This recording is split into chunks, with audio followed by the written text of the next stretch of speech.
ဟုတ်ကဲ့မင်္ဂလာပါရှင်ဒီနေ့ဓမ္မောက်လုပ်ပြမှာဖြစ်ပါတယ်ဓမ္မောက်ကစားလို့လည်းကောင်းတယ်လုံးဝလည်းလွယ်တယ်ပြီးတော့ဓမ္မောက်ပုံစံအတိုင်းတက်တက်လေးဖြစ်သွားခဲ့တယ်နော်ဟုတ်ကဲ့ပါအမဒီမှာကြက်ပေါင်သုံးမယ်နော်ကြက်ပေါင်3ချောင်းသုံးပါမယ်3ယောက်စာအမချက်ပါမယ်ပြီးတဲ့အခါမှာအမကဒီမှာကြက်သွန်ကြောကြက်သွန်3လုံးကိုပပလေးပြီးကြော်ရတာပါပြီးတော့စီယာစေးပါပြီးတဲ့အခါမှာစားလို့ရစီ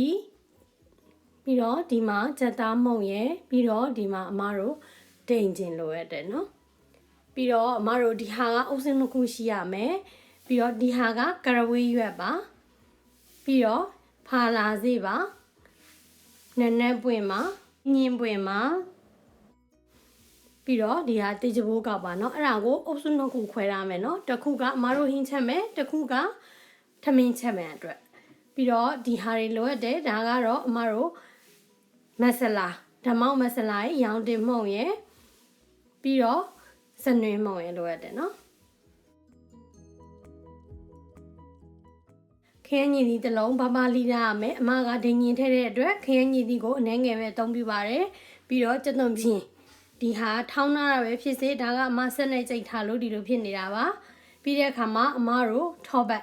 ကိုဒီလိုနှစ်တုံးသုံးမယ်တစ်တုံးကထမင်းချက်ရန်တစ်တုံးကဟင်းချက်ရန်အတွက်ဖြစ်ပါတယ်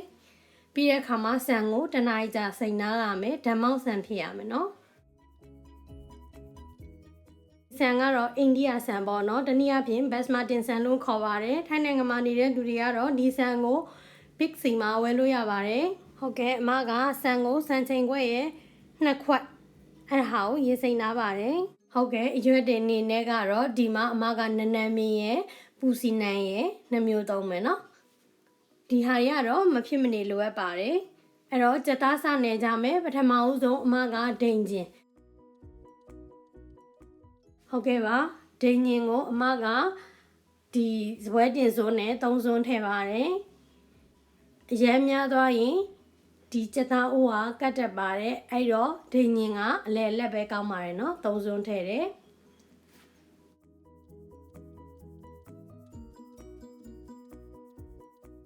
တင်းရွက်လေးတွေထည့်မယ်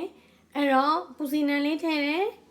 ပြီးတော့အမတို့နနမင်းလေးထည့်တယ်ပပလေးလိတာပူစီနံတေးသေးလေးတစ်စီးနနမင်းတေးသေးလေးတစ်စီးဒီဟာမှဈေးရဝယ်လာတစ်စီးစီပေါ့နော်ခရမ်းညင်သီးလေးတွေတစ်လုံးမှာဟုတ်ကဲ့မကြက်သားမုံဇွန်းတစ်ဝက်ထည့်ပါတယ်ပြီးတော့စားပါဇွန်းရဲ့၄ပုံတစ်ပုံခန့်ထည့်ပါတယ်အရောင်တင်မုံထည့်မယ်ပြီးတော့စနွေးမုံထည့်မယ်ပြီးတော့ဓမောက်မဆလာထည့်မယ်ကိုကဓမောက်မဆလာမရှိရင်ရိုးရိုးမဆလာလည်းသုံးနိုင်ပါတယ်ဂျင်းနဲ့ကြက်သွန်မြူထောင်းထားတာပါအဲ့ဒါကိုဒီထဲကိုတစ်ပါးလေးထည့်လိုက်မယ်နော်ကြက်သွန်နီမပါဘူးနော်ဂျင်းနဲ့ကြက်သွန်မြူပဲနော်ဒီဓမောက်ချက်တဲ့နီးကရိုးရှင်းလဲရိုးရှင်းတယ်လွယ်လဲလွယ်ကူတယ်စားလဲအရန်စားကောင်းပါတယ်ဒါကြောင့်မလို့အမဒီမှာမျှဝေခြင်းဖြစ်ပါတယ်ဟုတ်ကဲ့အဲ့နောက်မှာသူတို့ကိုတမဝါအောင်တေချာနယ်ပေးရမယ်လိမ့်ရှင်းလိမ့်နဲ့နယ်ပါဇွန်းရှင်းဇွန်းနဲ့နယ်ပါလက်နဲ့ကြိုက်တဲ့လူကလက်နဲ့နယ်ပါနော်မိမိကြိုက်နေတဲ့ရနဲ့နေနိုင်ပါတယ်အမကလက်နဲ့မနေဘူးဆိုတာကတချို့က complaint အများများပါတယ်လက်နဲ့တုံးနေဆိုပြီးတော့ဒါကြောင့်မလို့အမကဒီမှာဇွန်းနဲ့နေခြင်းဖြစ်ပါတယ်ဟုတ်ကဲ့ပါနောက်ဆုံးမှာတော့ကြက်သွန်နီကြော်ပါကြက်သွန်နီ3လုံးကြော်ထားတာပါအဲ့ဟာကိုအမထည့်ပါမယ်ထည့်ပြီးတော့တေချာတမအောင်ဒီခါတော့အသာလေးမွေပေးရမှာဖြစ်ပါတယ်ကြက်သွန်နီကြော်ကနောက်ဆုံးမှထည့်ရတဲ့သဘောတရားကတော့ဒီကြက်သွန်ကြော်ကအရန်ကြေွားရင်အနှစ်တွေအရန်များလာပြီးအိုးကတ်တာတော့ဘာဖြစ်တတ်ပါတယ်ဒါကြောင့်မလို့အမကကြက်သွန်နီကြော်ကိုနောက်ဆုံးမှကိုကအဖက်လေးတွေလည်းနည်းနည်းလိုချင်တဲ့အတွက်နောက်ဆုံးမှထည့်ပြီးအသာလေးသူ့ကိုရောမွေပေးပါမယ်ပြီးရင်တော့ဒီကြက်သားကိုတနာရီကနေ2နာရီကြားကိုနှက်ထားရမှာဖြစ်ပါတယ်။နိုင်ကြော်ပြီးတဲ့နောက်မှာတော့အမတို့စပြီးတော့ကြက်သားအိုးတည်ကြမယ်။အဲ့တော့အမကတန်လင်းစီသုံးပါတယ်။အများကြီးမထည့်ပါဘူး။အနည်းငယ်ပဲထည့်ပါမယ်။ဘာလို့လဲဆိုတော့အမတို့ကထောဘက်နဲ့ရောမှာမို့လို့ပါ။ပြီးတဲ့အခါမှာစောနာကထောဘက်လက်တစစ်စာဖြန့်ထားတဲ့ထောဘက်ကိုအမထည့်လိုက်ပါတယ်။တစ်ခုပဲเนาะဂျန်နဲ့တစ်ခုကထမင်းချက်ဖို့ပါ။ဟုတ်ကဲ့စောနာကရှိတဲ့ဖာလာစေးရဲ့အင်းရင်ပွင့်ရဲ့ တဘိုးကောက်ရဲ့ပြီးတော့ကရဝေးရွက်ရဲ့နော်အဲ့ဒါတွေကိုထည့်ပြီးတော့ဒီထဲမှာစီတက်မယ်နော်အဲ့ဒါဆိုအရန်မွေးပြီးတော့ထွက်လာပြီနော်ဓမ္မောက်နဲ့ကိုမွေးပြီးတက်လာတယ်အဲ့လိုတက်လာပြီးနောက်ပိုင်းမှာအမတို့နေထားတဲ့ကြက်သားသူအရန်မွေးလာတော့မှကြက်သားထည့်နော်ပထမနည်းနည်းမွေးတယ်ပြီးတော့တော်တော်လေးမွေးလာတယ်မွေးလာတဲ့အခါမှာအမတို့ကြက်သားထည့်ရမယ်အဲ့ဒါမှဒီဓမ္မောက်နဲ့ထွက်လာမှဒီကြက်သားနော်အဲ့တော့နှက်ထားတဲ့ကြက်သား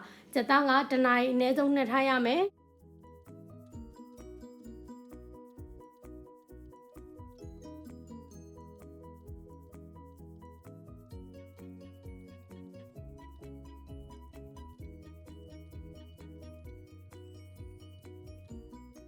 ဟုတ်ကဲ့အဲ့ဒီနောက်မှာအကုန်လုံးကိုတမကအမတို့အကုန်လုံးရောသမမှွေပေးမယ်ရောသမမှွေပြီးတဲ့နောက်ပိုင်းမှာအမတို့ကရေထည့်မယ်ရေကိုလည်းကြက်သားနုအောင်ပဲထည့်ပါနော်အများကြီးမထည့်ပါနဲ့ကြက်သားနုအောင်အကယ်၍ကိုကအများကြီးမှနူးမယ်ဆိုရင်လည်းအနည်းငယ်နှစ်ခါလောက်ထည့်ပြီးတော့ကြက်သားနုအောင်တဲပါ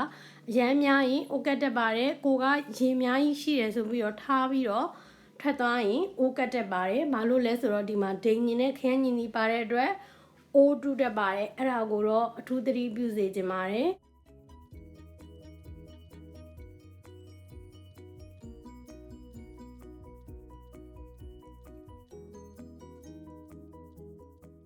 ဟုတ်ကဲ့အမက45မိနစ်လောက်ချက်လိုက်ရတယ်45မိနစ်နောက်ပိုင်းမှာတော့ဒီလိုနေထားရလာပြီရေလုံးဝမရှိရအောင်เนาะကြက်သားထဲမှာစီရဲ့အနှစ်ရဲ့ပဲကြံခဲ့ရမယ်เนาะရေရှိရင်အမတို့ထမင်းပြည့်တတ်တယ်เนาะအဲ့ဒါတော့သတိထားစေချင်ပါတယ်အဲ့နောက်မှာအမတို့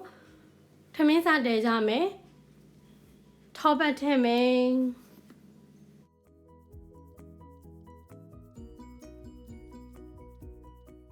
ဟုတ်ကဲ့ထောပတ်ရေပြောလာရင်တိကျဘိုးကောက်ရဲ့လေးညင်းပွင့်ရဲ့ဟာလာစေ့ရဲ့နနက်ပွင့်ရဲ့ကရဝီရွက်ရဲ့အဲ့ဒီအပြင်ကိုဒီမှာထည့်ရမှာကတော့ဇီယာစေ့ပါနော်ဇီယာစေ့ထည့်ရမယ်ဟုတ်ကဲ့ပါပြီးအကုန်လုံးကိုမွှေးလာတဲ့ဒီစီတက်ပေးရမယ်တိတ်မကြပါဘူးเนาะအမတို့လုံးဆုံး10မိနစ်လောက်ဒီမှာဆိုရင်ပူပူလေးနဲ့မွှေးပြီးတက်လာပြီအဲ့တော့အမတို့ရေရင်ဆုံးထည့်မယ်เนาะရေကိုကဆန်များရင်များသလိုနည်းရင်နည်းသလိုမှန်းပြီးထည့်ပါအမတို့ရိုးရိုးထမင်းချက်တဲ့အတိုင်းပါပဲเนาะပြီးတဲ့အခါမှာအမတို့စောနာကစိန်ထားတဲ့ဆန်ရေစစ်ထားတယ်เนาะဒီဆန်ကိုအမထည့်မယ်ဒီမှာအမကဆန်ကိုနှလုံးသုံးပါတယ်ဆန်နှလုံးနဲ့ကြက်ပေါင်3ချောင်းပါเนาะ3ချောင်းစားပါ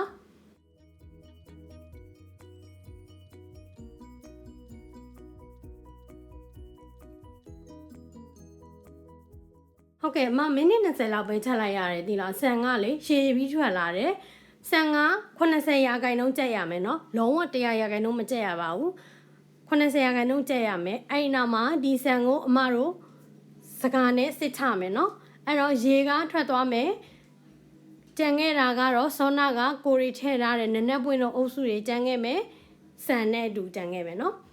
ဒီဆန်ကိုအမတို့ကစောနာကကြက်သားစီပြန်လာတဲ့ကြက်သားရေမရှိတဲ့စီပြန်တဲ့ကြက်သားပေါ်ကိုဒီဟာလေးအုပ်ပြီးတော့မတို့သူ့ကိုပြန်နှက်ထားကြမယ်နော်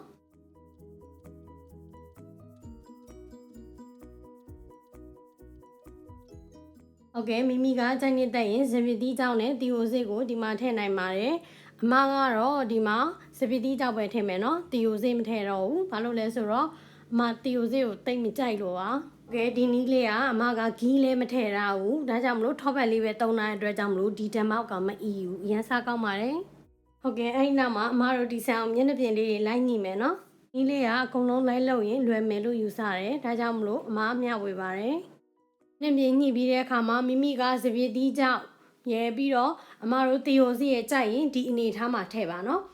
ထည့်ပြီးတဲ့အခါမှာအမတို့သူ့ကိုအိုးလေးအုပ်ပြီးတော့9မိနစ်ကနေ10မိနစ်ကြားကိုအနိုင်ဆုံးမိနဲ့နှက်ထားရမယ်နော်အနိုင်ဆုံးမိမှတကယ်အနိုင်ဆုံးမိပါ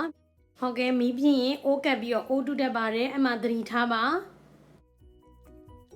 9မိနစ်လောက်လုပ်လိုက်ရတယ်အဲ့နောက်မှာအိုးလေးကပြီးသွားပြီဆန်ကလည်းနူးအီပြီးတက်လာပြီဒီလိုချင်းနေမျိုးရောက်လာပြီအောက်မှာတွေ့လာဓာတ်မောက်ဆန်လေးတွေဖြစ်လာပြီเนาะဒီလိုချင်းနေမျိုးဓာတ်မောက်ဆန်လေးတွေရလာပြီမှုရလဲတိတ်လုံးမှာဓာတ်မောက်နဲ့အရန်မွေးနေပါပြီမိကကြိုက်နေတဲ့ရင်ကျက်သွမိတ်ကြော်လေးကိုဖြူပြီးတော့စားသုံးနိုင်ပါတယ်ဟုတ်ကဲ့ပါအခုဆိုရင်အတင်စားသုံးနိုင်တဲ့အမားတို့ရဲ့ဓာတ်မောက်ထမင်းချက်သားဟင်းလေးရရှိပါပြီ Thank you bye bye